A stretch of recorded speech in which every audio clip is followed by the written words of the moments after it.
মানুষ ঢুকলো মানুষকে পাবো সেখানে। প্রিয় দর্শক, এই সুতি জালের মাধ্যমে বিভিন্ন ধরনের মাছ পেয়ে থাকেন এই জেলেরা।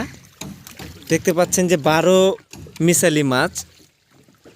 এই জায়গাটা আসলে কোন জায়গা জেলাদের কাছে জেনে নেব এবং প্রতিদিন কত ধরনের মাছ পেয়ে থাকেন এবং কত কত কেজি মাছ পেয়ে থাকেন এই বিষয়গুলো জানার চেষ্টা করব। আচ্ছা আচ্ছা, এখানে মানে আপনারা কি জাল এটা জাল ব্যবহার করেন আপনারা? সুতি জাল। আচ্ছা, প্রতিদিনে আপনারা কতটি মাছ পান আপনারা? প্রতিদিন পাই 1 মণ 1.5 মণ 2 মণ। ঠিক নাই।